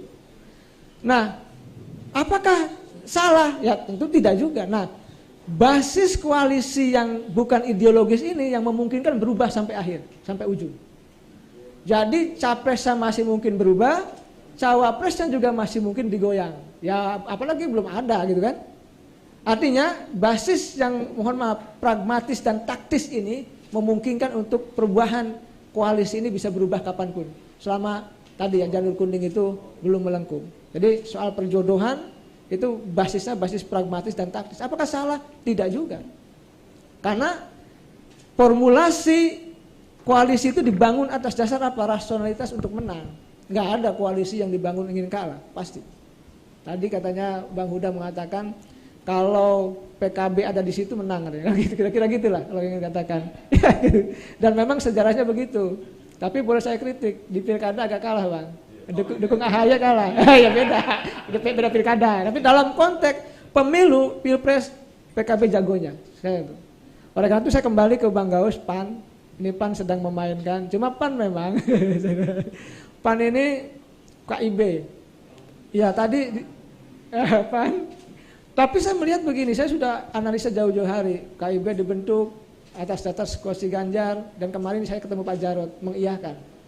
Iya Pak Ujang betul katanya, memang saya sudah tahu dari awal. Lalu PAN kalau tidak menentukan dengan cepat siapa yang akan didukung, maka bisa ketinggalan lokomotif koalisi ini. Oh nanti mau main di putaran kedua katanya misalkan. Bang Saleh Daulay, ya boleh saja tapi akan ketinggalan. Bang Pipa juga mengatakan kami akan dorong, tadi Bang Gaus mengatakan ada 4 poros. Oke, itu memang kita inginkan. Tapi apakah bisa rasionalitas 4 pasangan dengan Golkar dengan PAN yang mohon maaf elektabilitas Pak Erlangga gitu ya, tidak ada, katakan kalah bersaing dengan 3 besar Prabowo, Ganjar maupun Anies, kan problem. Golkar selalu membantah saya, Kang katanya elektabilitas itu nomor sekian katanya. Ya yang penting kinerja nggak ada. Dalam pemilihan langsung elektabilitas adalah standar atau parameter atau ukuran pertarungan kemenangan. Karena kan kita sangat jelas batasan itu, popularitas, keterkenalan, elektabilitas, keterpilihan. Makanya yang terkenal belum tentu terpilih. Tetapi bagi yang sudah terpilih, yang elektabilitas tinggi, keterpilihannya tinggi, maka kemungkinan besar menangnya juga tinggi. Kita berkaca pada Jokowi SBY 2004. Elektabilitas SBY itu maju mundur di angka 60 lah terakhir gitu. Maju mundur. Menang nggak menang. Melawan incumbent, melawan presidennya sendiri. Ya, karena tinggi elektabilitasnya. Lalu Pak Jokowi periode pertama 2014 sama. Maju mundur naik turun di angka 60 lah. Bisa dicek di jejak digital. Maka Pak Jokowi pun menang di periode pertama. Kalau periode kedua kita jangan bicarakan karena incumbent. Kalau incumbent banyak ilmunya kan begitu kira-kira. Nah dalam konteks itu maka membangun konstruksi poros keempat, oke, kita dorong, kita bangun. Tapi apakah mau bisa bersaing dengan elektabilitas sekedarnya, seadanya, kan menjadi problem. Rasionalitas dalam berkoalisi kan menang tadi, menang itu dengan angka elektabilitas yang kuat begitu. Ya tentu saya sih kalau Bang Huda, saya tahu lah Cak Imin itu sudah survei internal juga, bahkan saya ketemu Kang EF, bicara juga hasil survei Kang EF di 80 dapil kalau nggak salah, iya, dengan 800 responden, bahkan mengatakan sudah dibiayai juga oleh PKB, dan itu bagus Bang. Jadi ada lembaga survei yang memang membuka data diri untuk bisa melakukan survei. Yang terakhir saya ingin katakan, saya hanya ingin mengajak ya, saya bagian daripada anak bangsa gitu ya, yang katakanlah dosen biasa, bahwa 2024 adalah pertaruhan capres dan pertaruhan partai politik. Kenapa? Karena tidak ada incumbent. Ini permainan akan semakin keras. Ya karena kerasnya itu saya tidak tahu apakah menggunakan cara-cara yang ini yang tahu adalah para elit. Kan begini di politik itu. Seperti gol tangan Tuhan Maradona. Maradona tahun 1986 kalau nggak salah. Itu gol dengan tangan Tuhan. Hand nggak? Hand. Pelanggaran nggak? Pelanggaran. Tapi gol nggak? Gol. Wasitnya mengatakan gol. Dan itu menjadi gol yang bersejarah. Dalam politik juga bisa begitu. Dalam permainan itu. Bisa memainkan sesuatu bisa curang dikit-dikit bisa, yang penting gol, yang penting menang kan begitu. Itu juga bisa dilakukan. Tapi kita ke depan kita ingatkan, tadi saya sepakat Bang Huda membangun pelembagaan partai politik. Bahkan saya menulis di LIPI itu jurnal tentang pelembagaan partai politik. Makanya kemarin ketika Mahkamah Konstitusi belum memutuskan terbuka tertutup itu, saya katakan selama partai politiknya belum terlembagakan Bang, pelembaganya belum bagus, artinya belum memodernisasi diri, kaderisasinya belum jalan, belum mereformasi diri, maka tertutup itu kurang tepat waktu itu. Makanya bersyukur terbuka. Itu saja, terima kasih. Assalamualaikum warahmatullahi wabarakatuh. Waalaikumsalam warahmatullahi wabarakatuh. Oke, teman-teman media sekalian, untuk memperdalam pembahasan kita hari ini, moderator membuka sesi tanya jawab. Dipersilahkan. Bang John, Pak Erik, Pak Surya, Cak, silakan Cak.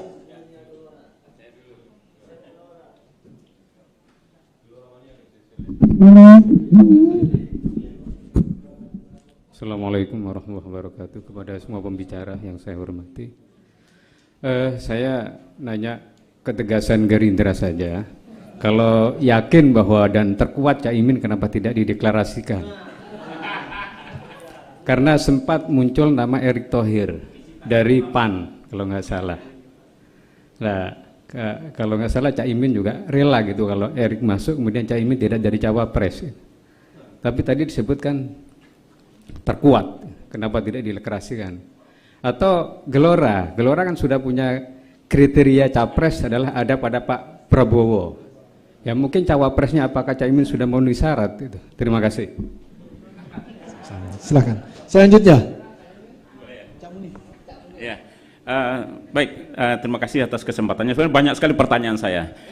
Luar biasa semua narasumbernya. Cuman saya ingin menanyakan cuma 3 hal saja. Pertama, ini masalah isu internasional. Barangkali selama ini kita terlalu abai, tidak pernah memperhatikan bahwa pemilu kita ini ternyata sangat-sangat dipengaruhi oleh konstelasi politik maupun ekonomi internasional. Bahkan sampai penghitungan suara pun cawe-cawenya luar negeri kita jangan abaikan. 1% saja perusahaan-perusahaan itu menyumbang atau membiayai perubahan rezim di sini itu bisa. Nah ini yang ingin saya tanyakan. Oke, arus besar dunia sekarang ada 3 tokoh besar, ada Erdogan di Turki, ada Amerika, ada Xi Jinping. Nah kira-kira kita juga punya 3 capres di sini. Kalau arus besar ini bersaing besar, kira-kira kepentingan mana yang lebih mendukung dan kemana arah mereka untuk ke capres ini? Kuatan mana yang akan dipegang antara Anies, Ganjar, maupun Pak Prabowo misalnya? Itu satu. Jadi saya Pak Ujang Komarudin minta ini komentar sedikit, juga semuanya boleh mengomentar ini. Pertanyaan yang kedua. Pak Mahfud Sirit mengatakan arus besar moderasi ini tren dunia. Ya, tren dunia. Tadi dikatakan bahwa dunia juga sekarang banyak presidennya itu di atas 70 tahun. Ya. Bolsonaro, Erdogan, Xi Jinping, Narendra Modi, Malaysia siapa? Anwar Ibrahim ya. Bahkan Amerika Donald Trump akan maju lagi gitu. Nah, fasisme ini agak mulai muncul, katanya tadi mungkin tokoh-tokoh muda ternyata gagal. Baik di nasional pun ternyata juga begitu. Kepala-kepala daerah yang muda-muda, maaf di Jambi, di mana-mana itu ternyata juga berhubungan dengan KPK. Nah, tren ini, nah analisa Pak Mahfud tadi banyak internasional, saya juga minta analisa ini. Apakah ini tren ini akan lanjut di Indonesia? Kalau lanjut di Indonesia tentu saya tidak akan menyebutkan nama siapa orang ini yang akan menjadi.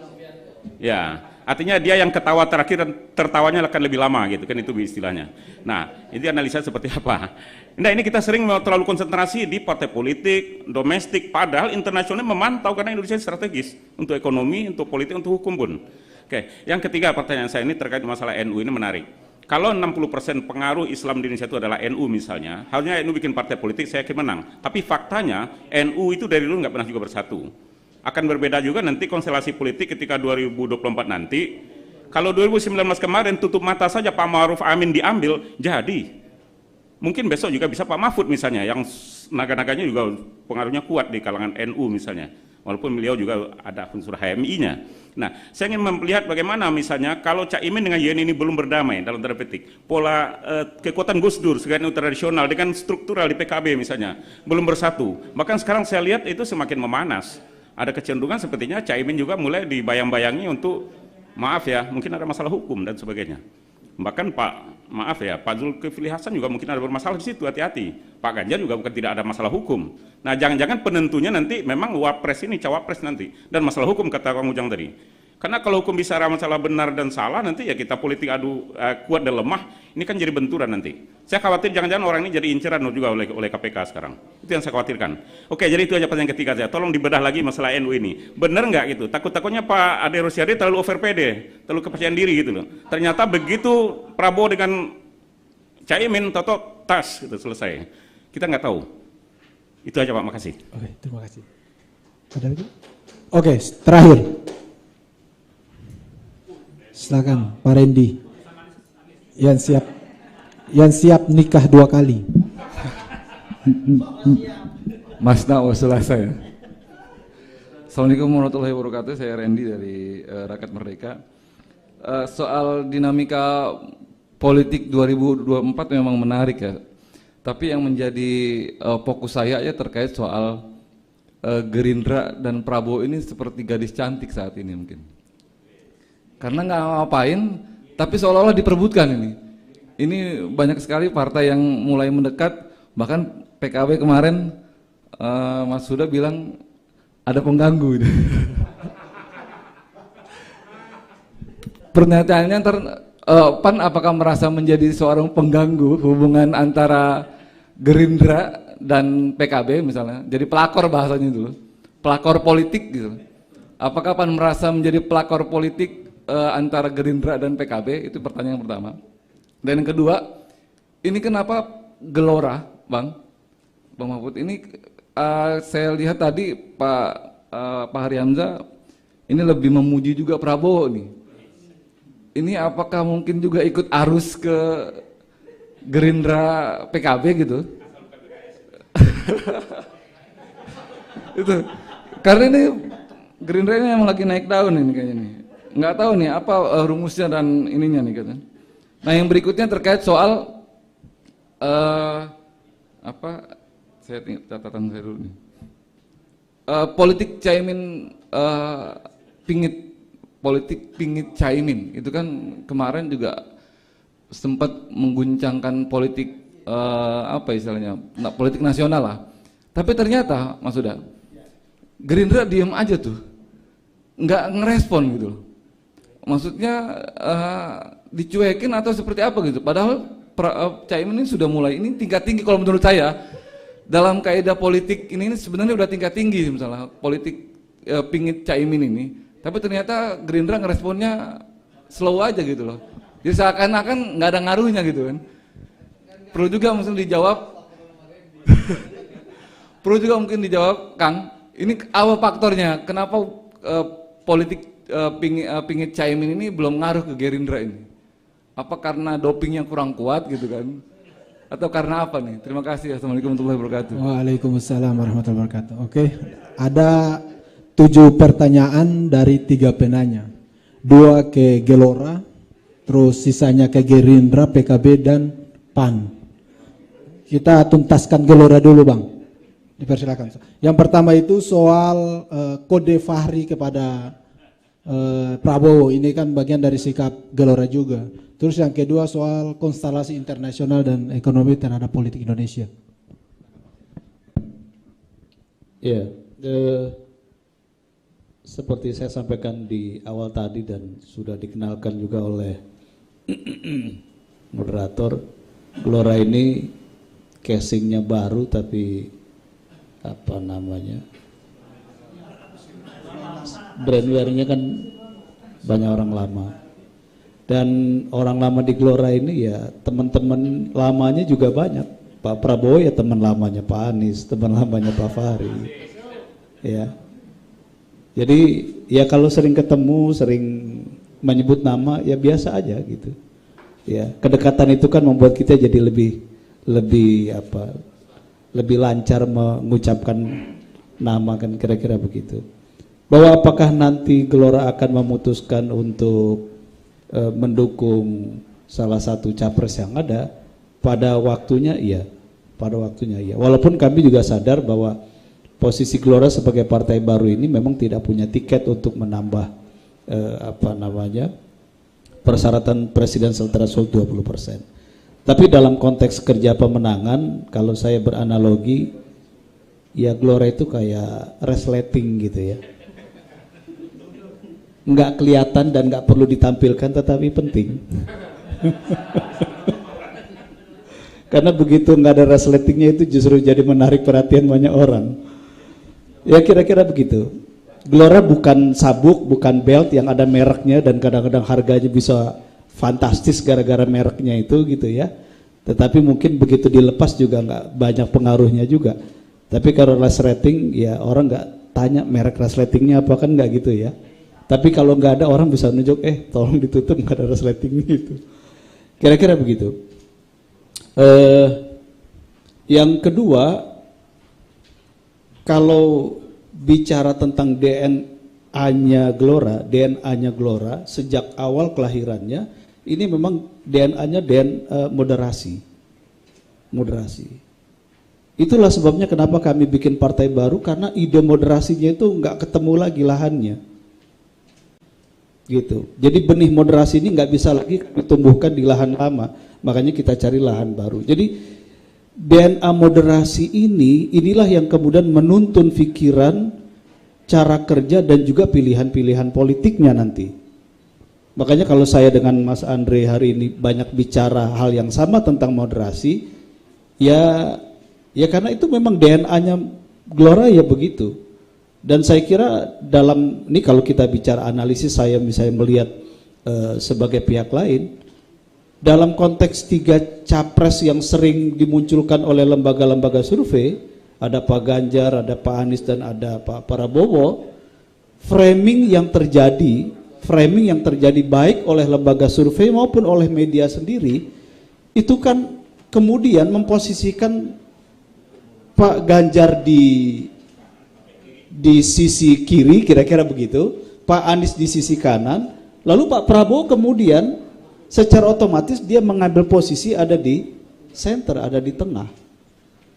Dan itu hasil dari, ya saya kira Pak Prabowo mungkin tidak mendesain itu dari awal ya, tapi framing yang dibangun oleh lembaga survei dan kemudian diamplifikasi oleh media itu memunculkan konstelasi semacam itu. Nah oleh karena itu ketika kami bicara beberapa kali misalnya ngobrol dengan Pak Prabowo sebagai kawan lama, yang kami diskusikan juga soal ide moderasi itu. Kenapa? Karena seperti yang saya katakan tadi bahwa pemilu 2024 ini persimpangan jalan bagi Indonesia ketika dunia juga sedang berada di titik yang sama. Karena kalau kita misalnya gagal mengolah situasi ini mengarah pada ekstremitas misalnya, saya nggak tahu ekstremitasnya kemana begitu, ini harga yang harus kita bayar akan sangat-sangat mahal. Akan sangat-sangat mahal. Saya bersyukur misalnya, operasi intelijen Amerika, operasi politik Amerika di Turki itu gagal dalam Pilpres kemarin. Itu kan operasi politik yang paling terang-terangan. Cetowelo-welo kalau pinjam bahasa Amin Rais dulu ya. Jadi cetowelo-welo, operasi keterlibatan Amerika terhadap pilpres di Turki itu luar biasa. Saya bersyukur bahwa itu gagal. Kenapa? Karena kalau operasi itu berhasil di Turki, itu akan melempangkan jalan bagi mereka untuk beroperasi di negara yang lain. Kira-kira ketika di Turki gagal, mereka ngitung-ngitung, nanti dulu dong, jangan ngajuin proposal untuk operasi di negara yang lain. Kemarin kita harus bayar kosnya yang tinggi, kira-kira begitu. Cuma kan kita juga harus berpikir, kira-kira dalam konteks pertarungan supremasi kekuatan-kekuatan besar sekarang ini, Indonesia ini kira-kira akan jadi target operasi berikut enggak?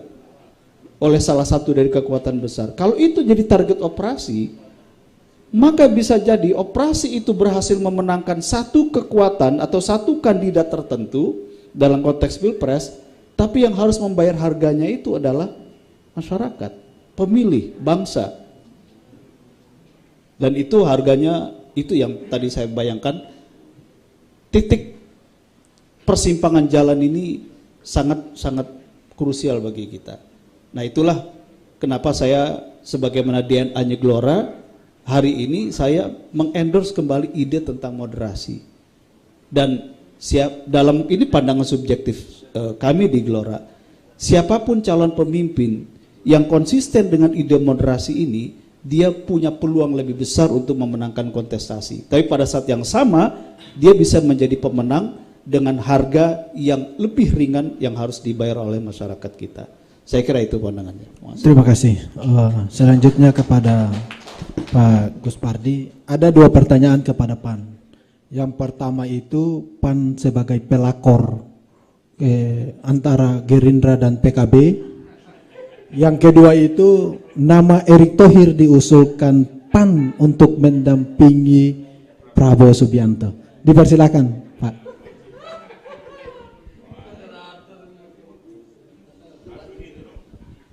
Saya tidak mempergunakan kalimat itu. Yang jelas, legasi yang dibangun oleh PAN dengan Gerindra itu sudah menahun. Jadi siapapun bisa memahami itu. Jadi tidak pantas kalau ada kalimat itu muncul. Tadi dikatakan bahwa Gerindra dengan PKB baru mulai. Kan yang menyatakan para petinggi partai yang bersangkutan, bukan saya ya. Legasinya memang kenyataan, ini kenyataan. PKB mengatakan tadi bahwa PKB kalau mengusung calon, kenyataan juga menang ya. Dikatakan tadi selalu menang. Nah, kan itu yang disampaikan. Sejarahnya gitu. Nah ini ya. Jadi kalimat tadi itu tidak pas disampaikan ke PAN. Kenapa? Selama ini kan antara PAN, Prabowo dengan Zulhas, dan saya adalah orang yang memenangkan Prabowo di Sumatera Barat. Fantastis nilainya, 85,9%. Nggak ada yang melebihi dari itu, provinsi-provinsi manapun. Prabowo hanya datang ke Sumbar, cuman ke Padang. Sumbar itu ada 19 kabupaten kota. Artinya memang ya nggak usah saya ungkapkan lah, ya, mempromosikan saya jadinya nih apa juga. Nah, yang kedua adalah bahwa belakangan ini memang Erick selalu mengikuti kegiatan-kegiatan dan tulisan saya, komentar saya juga menyampaikan dan juga saya ungkapkan kepada ketum saya untuk saya publikasikan. Beliau memberikan apresiasi dan itu juga bagian daripada hasil Rakernas. Ada 9 calon tokoh. Jadi ada 9 tokoh yang dicalonkan oleh PAN. Salah satu diantaranya adalah Erick. Nah, oleh karena itu wajar saja manakala PAN itu mengusulkan baik ke PDI ataupun ke Gerindra. Dan saya malah menyampaikan dan juga merupakan hasil keputusan, bukan hasil, pembicaraan di DPP, rapat terbatas, di mana ada wacana kenapa tidak kita usung Airlangga dengan Zulhas yang kuotanya itu sudah memenuhi syarat untuk diusung, sudah melebihi 20%. Dalam rangka apa? Membangun khasanah baru bahwa calon itu tidak harus dua pasang. Itu yang saya masukkan dalam rangka apa? Supaya jangan terjadi lagi polarisasi.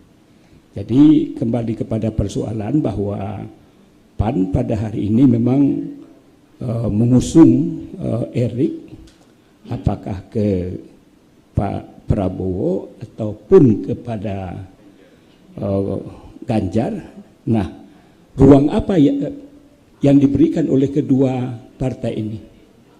Kalau seandainya memang Pak Prabowo welcome terhadap persoalan ini, tentu ini sudah bisa dipastikan bahwa PAN akan bergabung dengan Partai Gerindra. Itu sebaliknya juga demikian. Barangkali demikian. Terima kasih Pak Agus. Yang ketiga ini menarik ini, Bang Andre dapat pujian semua dari para penanya. Yang pertama itu Bang, Gerindra dan Prabowo itu seperti gadis cantik diperebutkan. Yang kedua itu kedekatan atau secara terang-terangan Fahri Hamzah menunjukkan sikapnya di beberapa postingannya di media sosial dengan Pak Prabowo. Yang ketiga itu ketegasan Gerindra. Kalau benar-benar Caimin itu adalah cawapres yang memenuhi syarat, kenapa tidak dideklarasikan? Terima kasih. Baik, terima kasih. Ya, Gerindra dan Pak Prabowo bagaikan gadis cantik ya. Ya alhamdulillah, memang kita syukuri ya bahwasanya survei Pak Prabowo sekarang sejak April 2023 sampai Juli 2023 ini alhamdulillah konsisten di nomor 1, ini kita syukuri. Tentu ini menambah semangat kami seluruh kader Gerindra, seluruh pendukung Pak Prabowo untuk bekerja lebih keras lagi. Lalu soal Bang Fahri dan Gelora, tadi kan saya dari awal sudah menyampaikan harapan kami insya Allah kita yang duduk di depan ini akan bersama-sama mengantarkan Pak Prabowo menjadi calon jadi Presiden Republik Indonesia tahun 2024. Kan teman-teman sudah baca pernyataan saya, insya Allah bulan Juli ini akan ada yang deklarasi. Tunggu tanggal mainnya, gitulah. Lalu soal apa namanya Caimin, Gus Muhaimin, ya berkali-kali kami maupun pimpinan Partai Gerindra, Pak Muzani, Sekjen Partai Gerindra menyampaikan secara terbuka, bahkan Pak Prabowo pun menyampaikan bahwa memang Gus Muhaimin adalah kandidat terkuat calon wakil presiden Pak Prabowo. Itu harus kita akui. Kenapa kandidat terkuat? Pertama, seperti yang disampaikan Bang Saiful Huda, ada yang namanya apa Bang tadi bahasa Bang, partaibilitas. Gerindra tidak bisa mencalonkan sendirian, PKB juga tidak bisa mencalonkan sendirian. Dan kami alhamdulillah berjodoh dan janji suci 13 Agustus 2022 kita sudah mengikat nih. Jadi kita udah tanda tangan di KUA tanggal 13 Agustus 2022 ya, KUA-nya di Rapimnas Partai Gerindra di Sentul Convention Center waktu itu. Nah, kan tadi saya sampaikan dalam piagam kerjasama itu dibunyikan bahwa keputusan itu diambil oleh Pak Prabowo dan Gus Muhaimin secara bersama-sama. Karena kami dari Gerindra sudah menyerahkan mandat sepenuhnya kepada Pak Prabowo. Teman-teman PKB juga sudah menyerahkan mandat sepenuhnya kepada Gus Muhaimin. Jadi Cak Munif. Nah, biarkanlah Pak Prabowo dan Gus Muhaimin duduk berdua, untuk memutuskan bersama-sama. Bukan Cak Munif doang yang penasaran. Saya berdua sama Bang Saiful Huda juga pengen buru-buru ini, gitu loh. Jadi bukan beliau doang yang penasaran, kita juga penasaran, gitu loh. Gitu loh. Jadi sing sabar, ojo ke susu. Yang jelas Pak Prabowo dan Gus Muhyiddin sepakat kita akan maju untuk menang, dan juga kita sepakat untuk menambah kekuatan dari partai-partai yang lain. Sabarlah, masih ada 3,5 bulan lagi pendaftaran ke KPU. Biarkan Pak Prabowo dan Gus Muhyiddin berunding bersama-sama untuk memutuskan siapa yang akan kita usung. Jadi bukan hanya masyarakat yang pengen tahu, kami pun pengen tahu. Nah, gitu. Lalu soal apa lagi? Cukup ya? Habis kan? Nggak ada lagi. Terima kasih. Wassalamualaikum warahmatullahi wabarakatuh. Oke, kita beranjak ke Pak Huda. Ada 2 pertanyaan buat Pak Huda. Yang pertama itu soal dari Bang John, soal pengaruh NU di Pilpres. Ya, PKB, kita tahu PKB adalah partai yang NU, kultur NU-nya sangat besar. Dan yang kedua itu adalah dari lagi-lagi Bang Randy, politik pingit Caimin. Ya, dipersilakan, Pak. Terima kasih. Andre jawabnya nggak serius gitu, lemes, nggak serius gitu dia. Iya. Satu, soal politik NU 2019 adalah legasi terbaik Gus Imin. PKB ini melampaui semua legasi yang pernah ada sebelumnya, baik ketika dipimpin oleh Gus Dur maupun pasca dipimpin oleh Gus Dur. Jadi pemilu 2019 performa PKB terbaik Bang John, walaupun belum seperti yang kita harapkan bersama, tapi secara capaian kursi oke.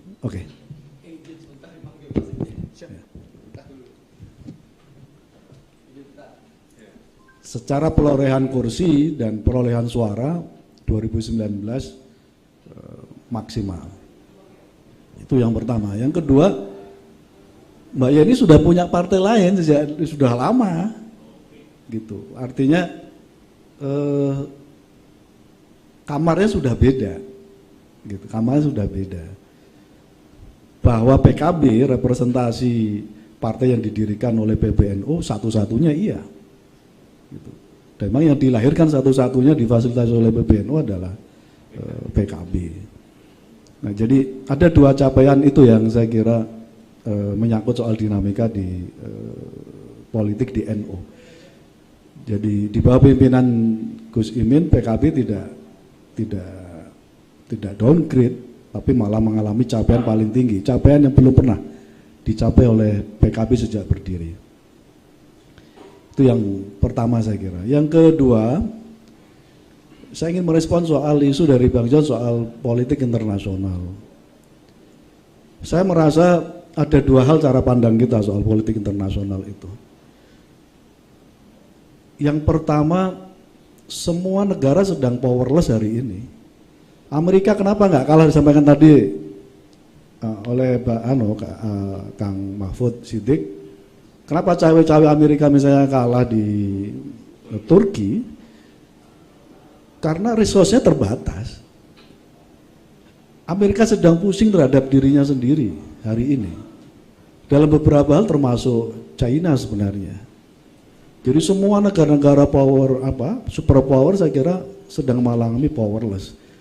Karena itu dalam banyak hal saya setuju beberapa pengamat menyatakan nggak penting-penting amat kita ngomongin soal geopolitik internasional, karena mereka sedang sibuk terhadap dirinya sendiri. Kalau mau ikut cawe-cawe, kira-kira potensinya sangat kecil dan potensinya tidak akan bisa mempengaruhi sampai pada dinamika memenangkan calon tertentu. Pada konteks itu kira-kira Amerika, China, termasuk negara-negara lain menurut saya pilihan mereka terbaik hari ini politik internasional adalah netral. Jadi lebih baik siapapun rezim yang terpilih baru diajak kerjasama. Dan dalam konteks ini saya lebih merasa ini yang paling mungkin kita pakai untuk melihat geopolitik internasional kita soal intervensi itu. Bahwa ada isu-isu nasional yang punya irisan itu oke. Tapi bahwa isu itu apakah sampai pada level operasi politik, saya merasa hari-hari ini Amerika tidak sekuat dulu. Pusing mereka hari ini gitu. Itu respon saya soal politik internasional. Dan bagi kita ini menggembirakan karena intervensi politik internasional relatif tidak akan mempengaruhi kuat. Karena itu saya merasa tidak terlalu penting ada figur yang didukung oleh Amerika, tidak didukung oleh Amerika, didukung oleh China, tidak didukung oleh China. Hari ini menurut saya kurang relevan. Bahwa ada isu internasional, iya, tapi itu sampai menjadi operasi politik, saya merasa sedang powerless semuanya di negara-negara dunia ini. Saya kira itu. Yang kemudian yang soal politik pingit, konteksnya tidak urusan koalisi PKB dengan Gerindra sebenarnya. Jadi ini kira-kira para kiai, jajaran Dewan Syuro DPP menyampaikan pada Gus Muhaimin sekarang udah nggak boleh ngomong lagi soal Pilpres. Serahkan saja kepada fungsionaris partai di DPP, kira-kira begitu. Jadi Gus Imin diminta untuk tidak ngomong. Itu aja kepentingannya. Jadi nggak ada langsung irisan dengan Gerindra. Karena dengan Gerindra seperti disampaikan oleh Andri sebenarnya ya kita sudah di KUA tadi itu. Nah kalau dari KUA itu kan kira-kira ada yang maju kan. Kalau yang ingin ganggu kan kira pihak ketiga kira gitu konteksnya tadi itu. Karena sudah tunangan lah kira-kira begitu. Nah, yang terakhir yang ingin saya respon begini, kalau kita baca hasil survei, tidak ada satu kandidat pun, termasuk kandidat yang ada di dalam koalisi Kebangkitan Indonesia Raya, yang melampaui angka psikologis 40%. Nggak ada. Alih-alih 51%. Nggak ada. Prabowo tidak sampai, Ganjar tidak sampai 40%. Anies juga tidak tembus 40%. Itu bisa ditanya ke Kang Ujang, bagaimana ketika elektabilitas belum tembus 40% alih-alih sampai 51%, artinya dinamis. Nah dalam dinamis inilah lalu kita ngomongin soal salah satu penentunya adalah cawapres itu. Jadi kalau sekarang mau ditanya dengan hasil survei itu kira-kira kesimpulannya, ya publik belum menaruh harapannya pada tunggal figur, belum. Ya tadi itu masih terserak di bawah 40%. Nah, cara pandang ini penting menurut saya untuk memberi ruang kepada kita, dan itu publik, hasil survei semua lembaga survei, nggak ada yang pernah hasil surveinya lebih dari 40%, terlebih-lebih 51%. Artinya semua figur itu berpotensi untuk bisa menang. Nah, tinggal pertarungan sisa 8 bulan ini mau bersudut di mana politik kita. Cawapres apa yang menentukan itu. Nah, hitung-hitungan itu yang menjadi penting, dan menurut saya ini yang ritmenya akhirnya lambat. Kenapa partai-partai politik belum juga menentukan deklarasi pasangannya, dan itu bisa difahami. Terkecuali kalau misalnya Ganjar sudah 51% atau Pak Prabowo yang 51% atau Anies 51%. Mungkin hari ini sudah ada deklarasi pasangan. Jadi artinya semua partai politik dalam berbagai porosnya mengalami suasana yang rumit. Ada kerumitan politik karena memang belum mencapai angka psikologis aman untuk menang. Saya kira itu. Siap, terima kasih Pak Huda. Ya, yang terakhir kepada Kang Ujang sekaligus close statement. Ada beberapa pertanyaan Kang Ujang bisa dijawab dengan singkat. Yaitu pertama soal konstelasi politik internasional dan arus ekonomi terhadap politik Indonesia, pengaruh NU di Pilpres, terus eloknya Gerindra dan Prabowo buat partai-partai pendukung lainnya. dan kedekatan Fahri Hamzah dan Prabowo apakah pengaruh untuk koalisi Gelora dan Prabowo? Terima kasih. Siap, Bang Rahmat. Tadi saya menambahkan dari Bang Huda ya terkait pertanyaan Bang John. Ya apa yang disampaikan beliau ya analisa yang kuat dan tajam ya, punya bobot argumentasi yang kuat. Ya kalau dunia internasional punya kepentingan terhadap Indonesia itu memang iya. Karena mereka apa? Punya perusahaan MNC gitu kan. Punya kepentingan politik. Tapi tadi mereka sedang punya masalah masing-masing di negaranya. Bahkan saya diskusi gitu. Saya hampir tiap bulan ini saya sampaikan. Saya ketemu dengan intelijen kedutaan besar asing. Jadi sekretaris satu dubes itu sering ketemu saya berdiskusi. Tapi saya tidak pernah membocorkan tentang Indonesia. Tapi berdiskusi tentang isu-isu nasional dan dunia internasional. Mereka punya kepentingan, iya. Apakah seberapa besar kepentingan itu tergantung. Tergantung kan, kita lihat aja misalkan hubungan dagangnya seperti apa negara-negara itu dengan Indonesia. Lalu hubungan politiknya seperti apa. Lalu terkait dengan keamanan negara masing-masing juga seperti apa. Nah sebenarnya kan mereka kan tidak ada yang terancam oleh Indonesia sebenarnya. Enggak ada. Yang ada adalah menjaga kepentingan ekonomi kebanyakan. Apakah kepentingan ekonomi mereka itu dijaga dengan kekuatan intervensi politik gitu? Ya tadi saya sepakat dengan Bang Huda. Jadi mereka sedang punya masalah masing-masing, apalagi Eropa. Inflasinya sangat tinggi gitu Eropa, apalagi Prancis terus. Amerika sama, ini agak kacau. Dan demokrasi yang tertua yang sedang kacau Amerika. China juga sedang mengalami penurunan. Jadi dalam konteks itu mereka punya kepentingan, yes. Tetapi apakah akan membangun sebuah konstruksi tadi ya, mendorong intervensi kekuatan politik yang katakanlah sampai operasi yang kuat, saya tidak yakin. Karena tadi ya ambil aja gampang aja sekarang. Bahwa siapapun yang menang kita dukung lah, yang penting kepentingan Freeport aman lah.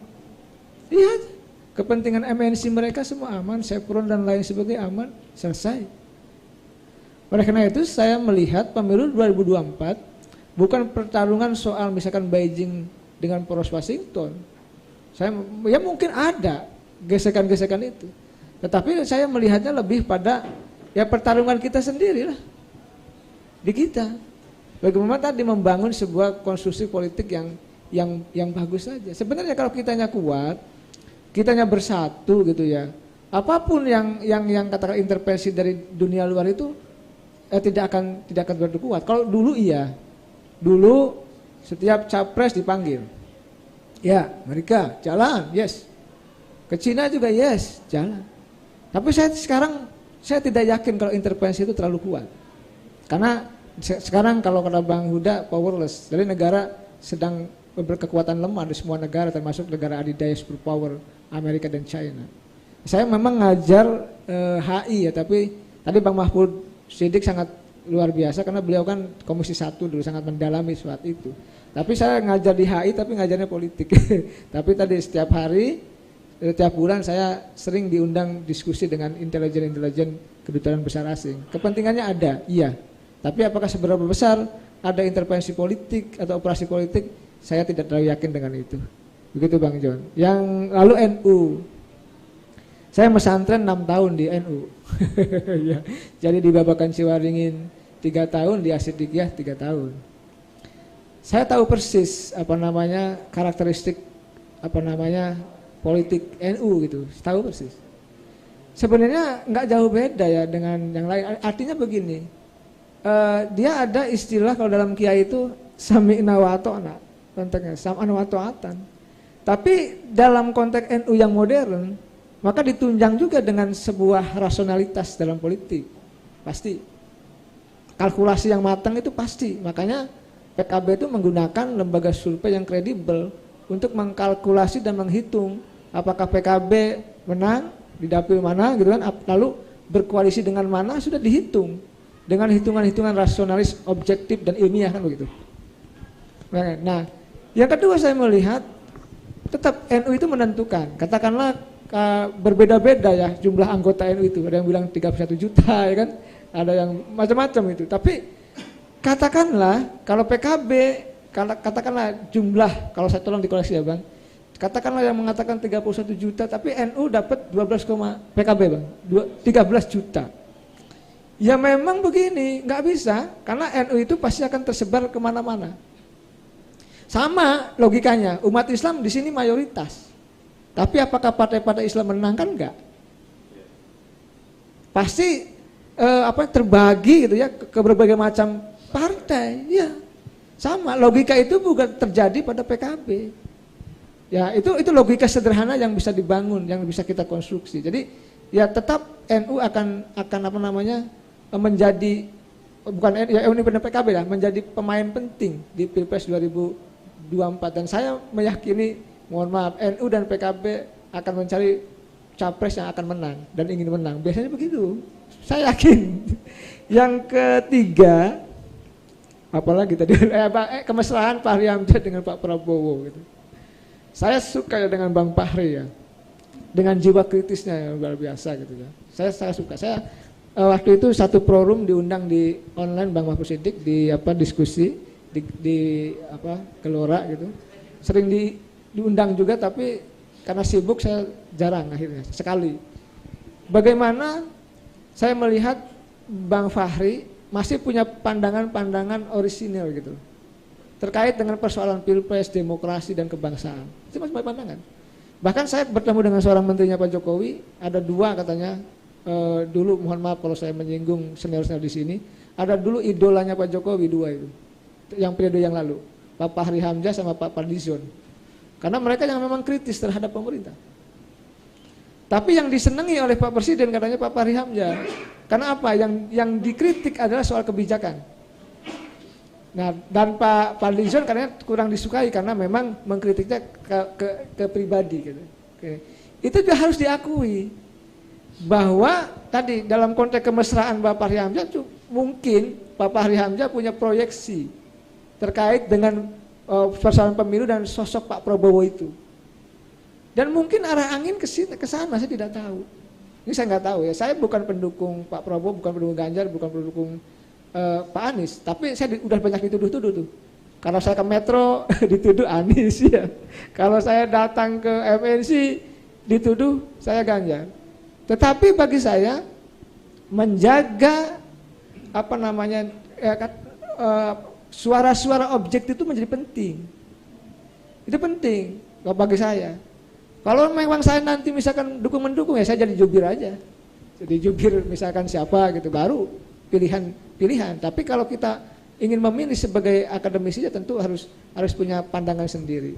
Yang terakhir saya meyakini tadi siapapun capresnya, mungkin 3 besar itu, ya suka tidak suka, senang tidak senang, itu ada merepresentasikan bahwa ya itulah pemimpin yang terbaik yang ada, siapapun yang menang. Soal nanti siapa yang menang, tadi Bang Huda katakan, ya survei pun masih fluktuatif, masih dinamis, masih berkembang, artinya belum tahu siapa yang akan menang. Oleh karena itu saya melihatnya ini momentum terbaik sebenarnya untuk merubah bangsa. Karena tadi banyak persoalan-persoalan kebangsaan yang dari dulu hingga kini ini masih banyak yang harus diselesaikan oleh partai politik, oleh abang-abangku yang di sini ini. Jadi jiwanya harus jiwa negarawan. Ini saran aja kalau saya dari forum ke forum senior di sini gitu narasumber, bahwa perspektifnya perspektif negarawan. Negarawan itu bagi saya sederhana konsepnya. Derajat tertinggi dari seorang politisi itu seorang negarawan. Derajatnya. Jadi seorang negarawan itu apa? Kalau saya sederhana. Kalau ucapannya, ide dan gagasannya, ya, pemikirannya gitu, termasuk tindakannya, itu untuk kepentingan masyarakat, bangsa dan negara, saya mengatakan itu bagian daripada ciri-ciri negarawan. Sederhana. Yang kedua, mengutamakan kepentingan umum dibandingkan kepentingan pribadi. Nah, sudahkah misalkan elit kita, partai politik kita bersikap dan berjiwa negarawan itu? Bukan soal menang kalah gitu loh. Kompetisi itu biasa, rivalitas itu biasa, pertarungan politik itu biasa. perbedaan pendapat itu biasa. Tapi tadi memilih yang terbaik dari yang ada itu kita lakukan agar memang pilpres kita berkualitas. Sekali lagi, ya saya kalau akademisi Bang ya, ini kan cuma memberikan pernyataan-pernyataan yang memang membawa rasa optimisme bagi bangsa ini. Dan saya 7 tahun ini agak berdarah-darah juga. Misalkan saya nolak Jokowi 3 periode gitu. Iya, banyak juga. Banyak yang kita kritisi terkait dengan persoalan kebangsaan ini. Tapi saya bersyukur Tuhan jadikan saya pengamat politik untuk sama-sama bisa mengawal dengan teman-teman media mengawal demokrasi di Indonesia. Terima kasih. Assalamualaikum warahmatullahi wabarakatuh. Waalaikumsalam warahmatullahi wabarakatuh. Sekali lagi kita berikan aplaus kepada para narasumber kita di depan ini. Dengan berakhirnya tanggapan dari pengamat politik Kang Ujang Komarudin, maka berakhir pula diskusi dialektika kebangsaan kita, demokrasi kita hari ini. Billahi taufiq wal hidayah. Wassalamualaikum warahmatullahi wabarakatuh.